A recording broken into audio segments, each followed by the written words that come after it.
King Comics presents Big Baby, Volume 1, Issues 1 to 13, 204 pages of story and art. King Comics also presents Star Crasher one-shot, 32 pages, cosmic sci-fi surrealist adventure. You can find these fine comics at kingcomics.ca, at MaximusRex13 on Instagram, or on Facebook, MaxRex or Big Baby. Hey everybody, what is going on? I am Maximus Rex, and this is once again Big Baby Reviews. Today we're looking at The Crow graphic novel by James O'Barr. This came out in 1994. I would have ordered this before the movie came out. It was being touted, obviously, and of course the controversy behind The Crow is movie related to the adaptation they did in the early 90s. The star, Brandon Lee, died in some sort of weird freak prop gun accident. You can look that up. We're not going to be talking too much about that, but that is kind of the controversy that surrounds The Crow. But we're going to be looking at the comic book. And what we have here, what they were presenting at that time before the movie came out, is basically everything that James O'Barr did related to The Crow, all collected into one graphic novel. So the whole story right here before your eyes. This is also kind of a, in prior episodes, I've talked about Sam Keith being kind of a gateway drug into, wilder, slightly more independent looking styles, compared to the Marvel House styles and even the popular artists of the time in the early 90s, the Liefelds, the Lees, the McFarlanes. This is another step in that direction. I'd seen The Crow before in Wizard Magazine and stuff, years prior, and it always just kind of threw me off, looked a little creepy and weird. Maybe I was just a little too young for it, but when I got this, 13 years old, perfect age for that, I think. Teenager, self-discovery, all that stuff. Very dark, very emo. But of course, if you know the story of James O'Barr's life and how that the events of his life inspired the story here, you would understand why that tone is there throughout the book. It is a very dark book, but very enjoyable. Definitely differences in the book compared to the movie. If you've only seen the movie is definitely less hardcore in some elements, especially when it comes to the blood and the gore and the violence, and other stuff that we'll talk about when we get there.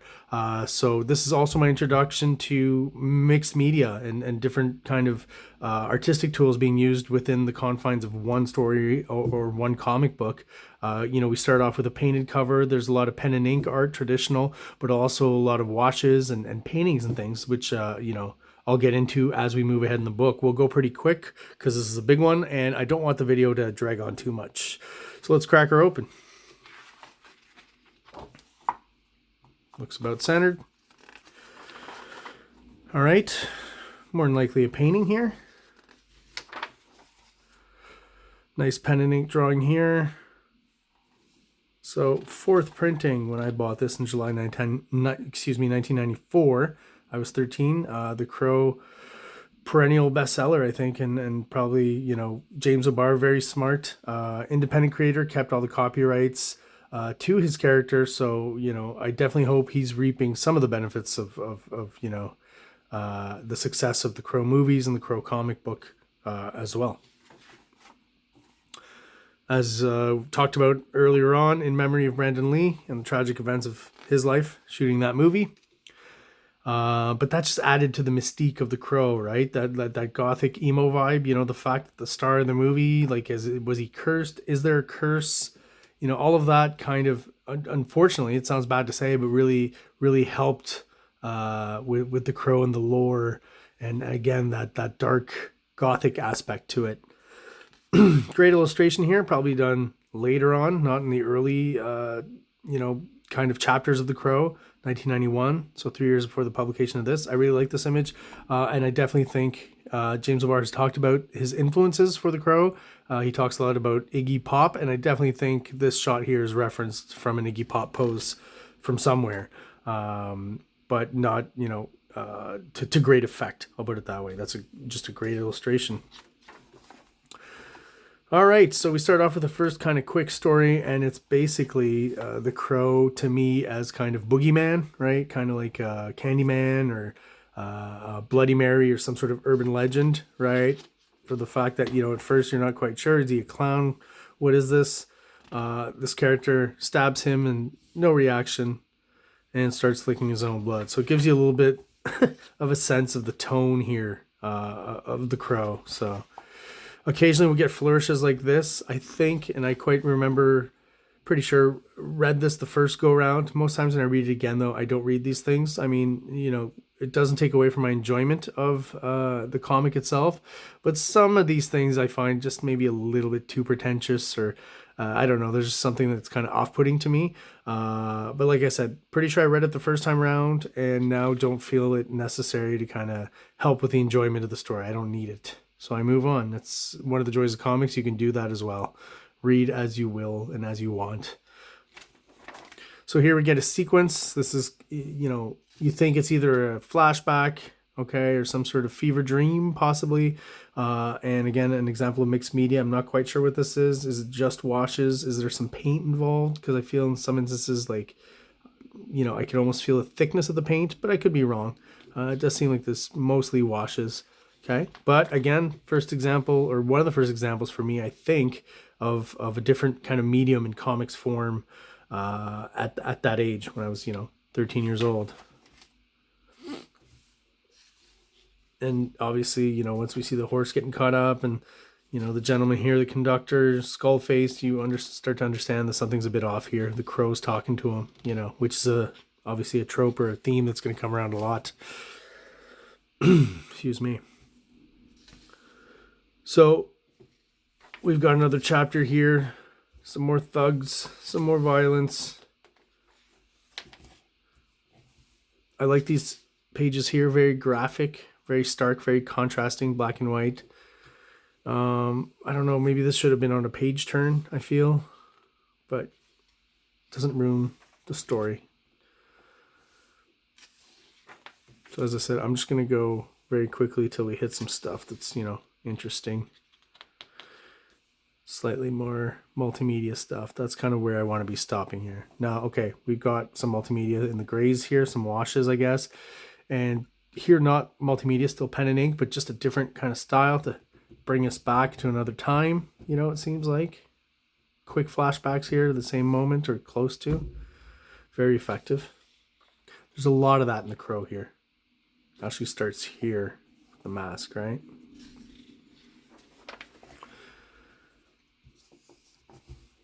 So here he pulls out the screen tones on this page, right? Storytelling here is interesting. In front of a barbed wire, the idea of being caged, I guess. Somewhat symbolic, somewhat obvious. So here, a detail that changes from the movie. I read about the production of the movie, and this was actually kind of worked in at some point and just kind of, you know, let go in the editing process. But apparently you can still see, possibly in some shots, a bullet tied up in Brandon Lee's hair. So the Crow in the comic, is when he shoots someone, he ties that bullet into his hair. You know, again, here we get a good example of the gothic kind of emo vibe of this, right? This could probably work in a Sandman comic. So here we get a scene with a bunch of gangsters doing gangstery things. And always love the shot here of the Crow. And this is what I mean. I don't know if I mentioned this. There's a feminine quality of the Crow, right? And this is like a perfect example of that here. Not to offend anyone or anything, but, you know, this is generally here kind of a feminine pose, or a pose that a woman would strike more so than a man generally. And I think James O'Barr uses that to great effect throughout the comic. You know, sometimes the Crow's more kind of feminine. Sometimes, I would say, coming up in scenes of extreme violence, definitely more masculine. But when he's melancholy and, you know, in this case, just before the violence, you know, when we see that shot again from the window here, you know, it's kind of a feminine sentiment, you know. And of course, once he breaks in there, starts shooting people, blows this guy's head off. I like this boom just to replace the gun. That's clever here. It's very effective, very graphic, expressive, and you don't have to draw the gun. Storytelling is nice and clear, even though there's all this black.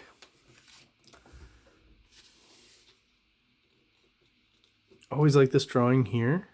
Just the angle of him standing there on the table there. The light kind of, I assume it's swinging. I feel like it is, just because of the bit of curve and the fact the light's kind of at an angle there. It's probably going to come back and stuff, right? You can almost feel it moving there. You don't even need a sound effect. Probably all done in white, right? You can see it here. It's almost like maybe he added it after. But good stuff. He really uses the light and the dark to his advantage here. Love this splash here where he's using light to light up his own face. Always thought that was very cool. Very cool shot. Always wonder about this when artists do that, you know. I mean, not literally implying fellatio, but maybe like you're in so much trouble. It's a symbolic thing. Like I've got you. I could get you to do anything at this point. I think is kind of the idea here. It harkens back to that classic, you know, if you're into wrestling, I believe it's WrestleMania 6, Hulk Hogan and the Ultimate Warrior, you know. And here, again, no more violence. We get kind of a slightly feminine pose, I feel here. You know, correct me if I'm wrong, but I just feel that's a little more of a feminine thing to take that pose.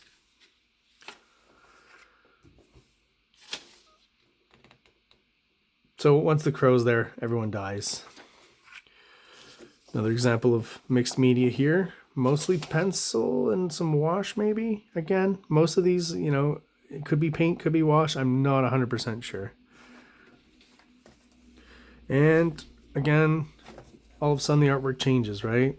Kind of a clear line, no shadows and things, you know, and that changes the tone right away, right? And that flashback is harkening back to a better time. So all of that kind of works graphically, you know, to give you that sense, right? That things were better back then. There wasn't so much black, you know, it's literal in a way, but also symbolic. And then, yeah, exactly. Once we get back to the crow's reality, everything goes black, right? It's kind of, again, literal and symbolic. Once again, mixed medium here. No idea what that is. Some more of it here. Looks great. The crow talking to him. They left that out of the movie, but there was a character who was going to be in there. Same as the train conductor, I believe, kind of that we saw earlier, who was going to be kind of the communicator with Brandon Lee, the crow in the movie. But they took a lot of that out in the edit once again. This guy here. He had a role in the movie. So we're on to book 2. And you can probably start to see the art, you know, tighten up a bit.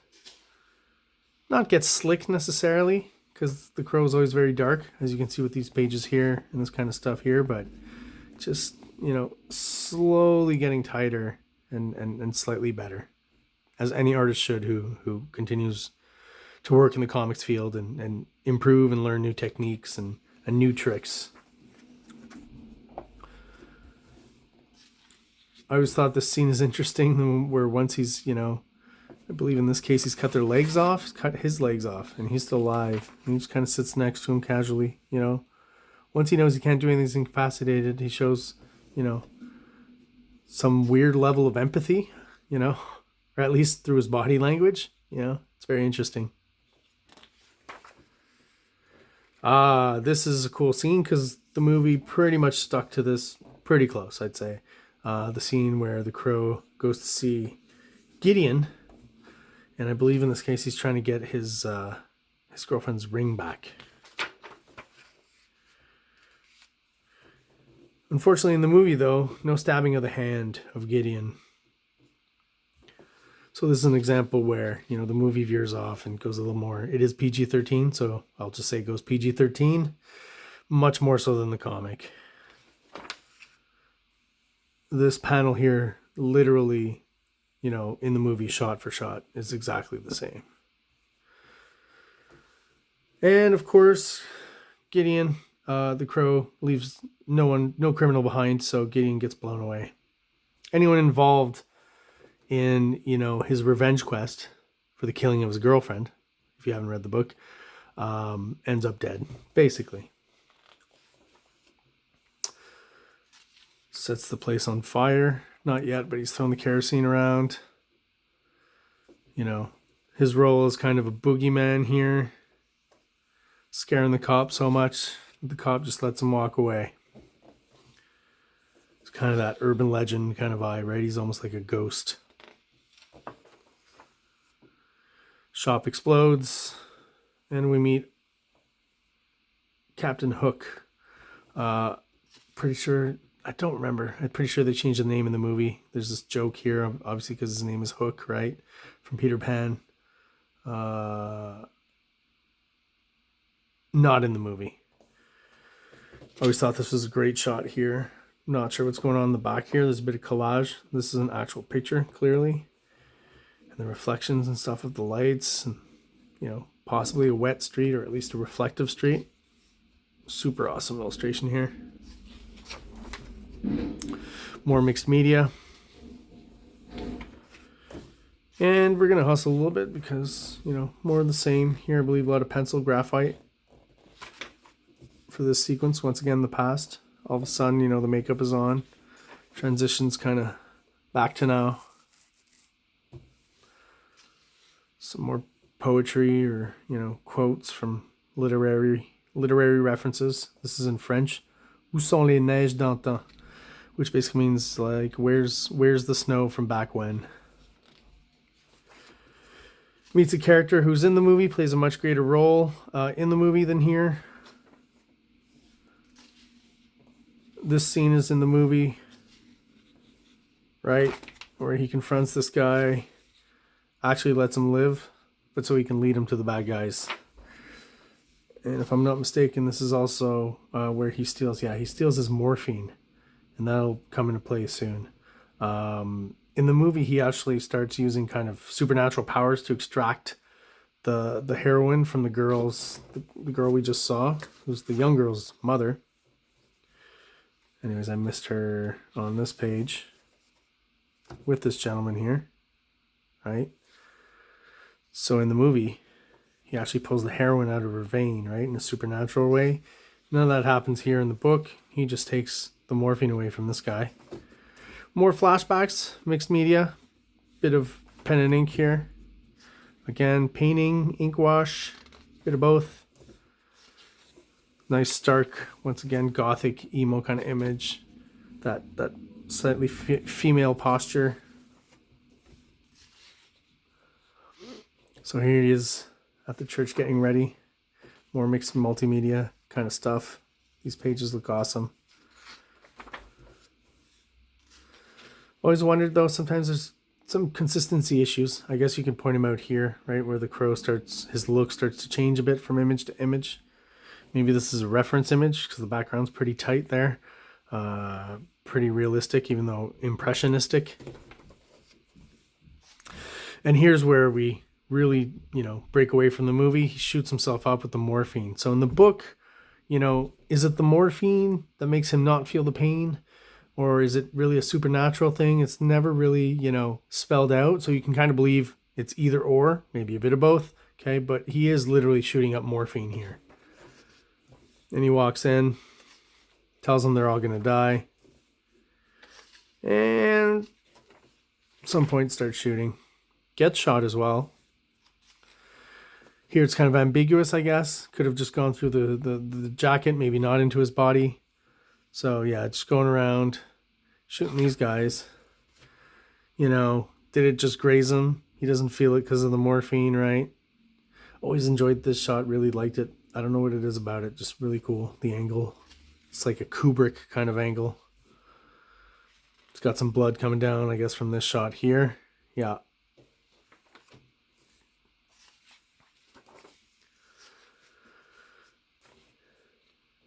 So it's not quite clear, you know, what happens from there to now. We get some more flashbacks, some more great multimedia stuff.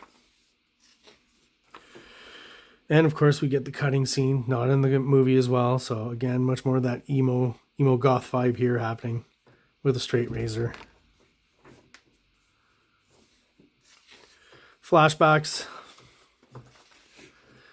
And we do get to the atrocity exhibition. And at this point, we're going to see what actually happened to the Crow, or Eric Draven. I haven't given him a name yet, or given out his name, and his girlfriend, Shelley. Also learned that the Atrocity exhibition, later on, years after I'd read this comic, I discovered Joy Division, the band. So figured out later on that a lot of the titles and headers in this comic are actually from Joy Division, which also explains a bit of that. Again, kind of the beginning of the goth kind of emo vibe. If Joy Division don't look goth or emo, there certainly is goth and emo in their music. So here we're in the past, 1 year ago, as it says, and you know, this is a pretty harsh sequence, right? This is the sequence where his car's not running, a bunch of guys high on drugs and drinking stop. You know, he says he doesn't need help. It's all worked out. He knows something's up, clearly. And, you know, at some point they just open up because they're starting to threaten his girlfriend, shoot him in the head. That's where the scar appears. Changes the color of his eye.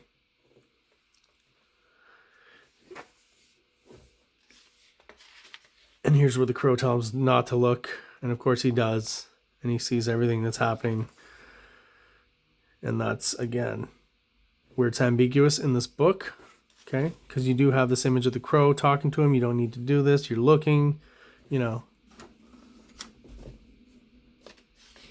These guys still doing. Here they shoot Shelley's girlfriend. I'm not going to spend too much time there. And then we get the head trauma.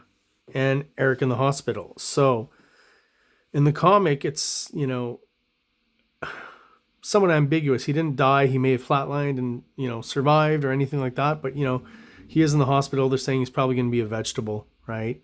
We're losing him. He flatlines here, you know. So it stays ambiguous as to whether or not he's alive or dead, if he's supernatural or not, if, you know, the morphine's helping him out, or if it's some sort of powers. It's not clear. This is a great shot too, though. At this point, you know, he's been torturing himself. He's going to be going on that last mission now that we know what happened. Shelley, I'm coming home.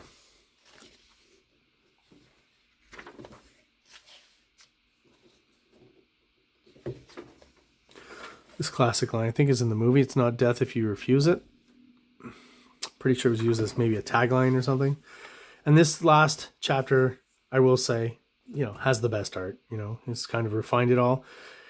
The art is consistent enough from beginning to end, but like I said, it does have that aspect of the evolution of the artist that I really love. So this is a great book for that. You really do see, you know, the art is great from the beginning, but you do see the improvement and the pushing of limits and trying different things. And I mean, the height of gothicness here, right? More mixed media. I always thought this image kind of stood out. Maybe photo reference, I don't know. The screen tone in the back maybe does it.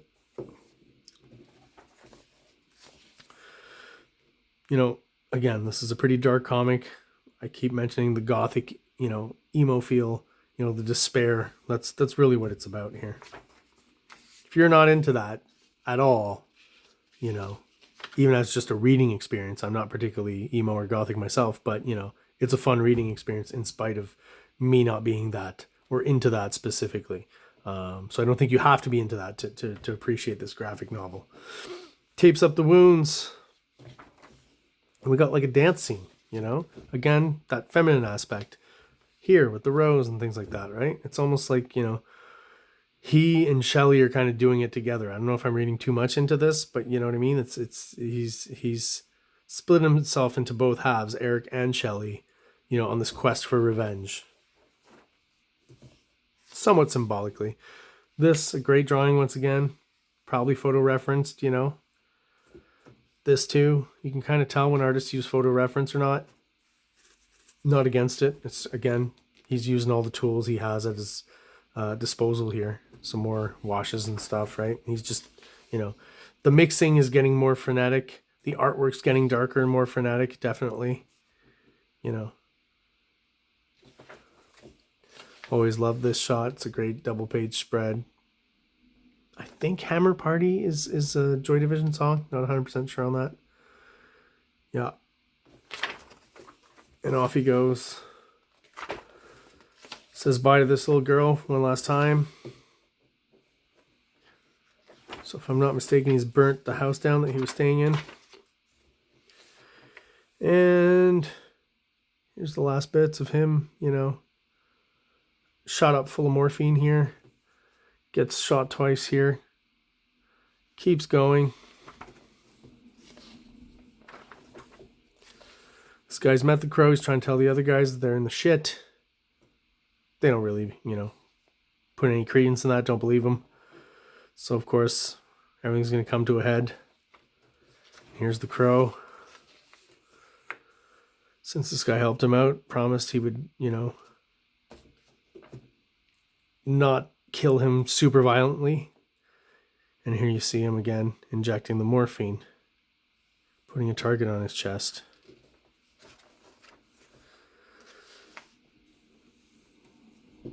So he's dead from a huge dose of heroin. Morphine, rather, sorry. So here's the Crow walking up the stairs. They're expecting him. Shoots through here. Love that. Always thought that was clever. Good storytelling. And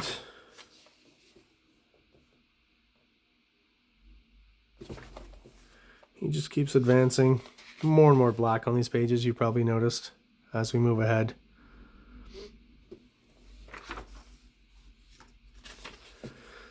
So here, crucifixion kind of pose in front of all these guys. Shot full of morphine. Possibly supernatural, possibly not. Always ambiguous if it's the morphine or if it's, you know, some sort of supernatural powers. I mean, you would have to assume even with morphine you would bleed out, right? So there's got to be some sort of, you know, maybe what James O'Barr is saying. He's got the supernatural powers. It still hurts, so when he takes the morphine, he just doesn't feel it. Maybe. There's possibilities. And again, the line comes back, it's not death if you refuse it. So it's just very, you know, ambiguous, symbolic. I like it. I like it when they leave mystery and, you know, you kind of look at it how you want to. You decide. This was a shot I saw in Wizard, I'm pretty sure.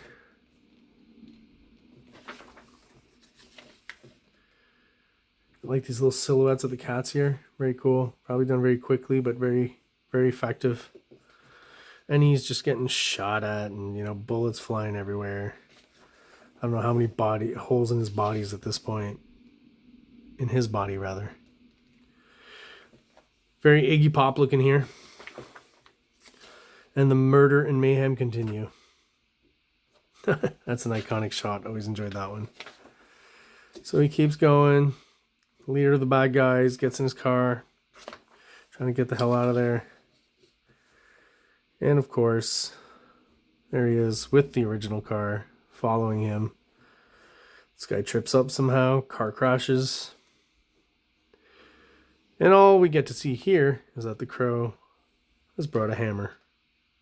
And that's, if I remember correctly, where the violence stops. We don't actually see. Yeah, that's right.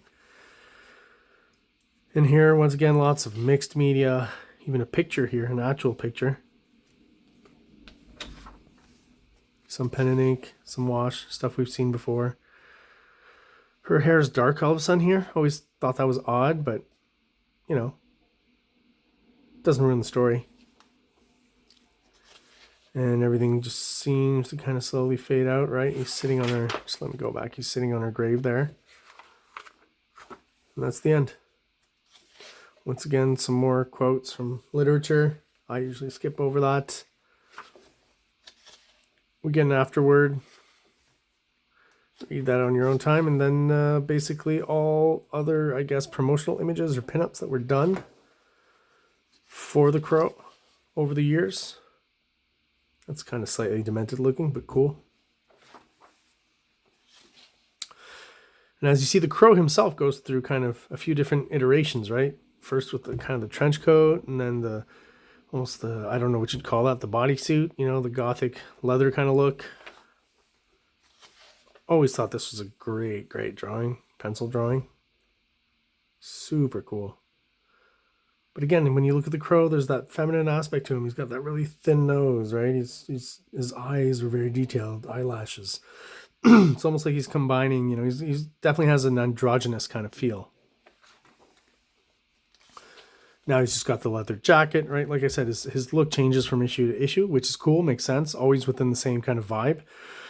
Probably also with the fashion over the years that the Crow was published, right? From the early 80s to like, you know, early 90s, you know, a lot of things changed. So I guess maybe, you know, the costume design or the look of the Crow changed with the fashions of the day, you know, the dark fashions, the metal, the goth, you know, electronic music, all that.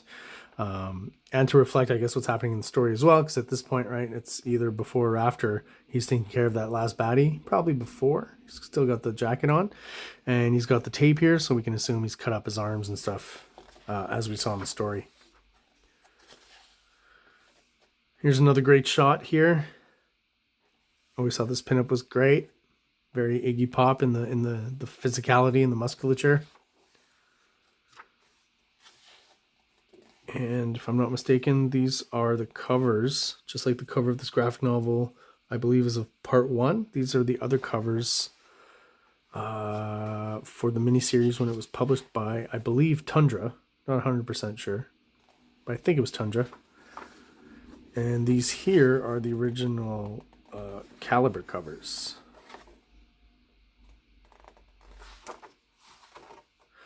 And if not Caliber, then, you know, wherever they were first published, before Tundra. And we get one last super cool shot there, painted medium, of the Crow. So there you have it, the Crow graphic novel, the whole story from beginning to end by James O'Barr. Thank you so much for checking out my review. I will talk to you guys tomorrow. Have a great day.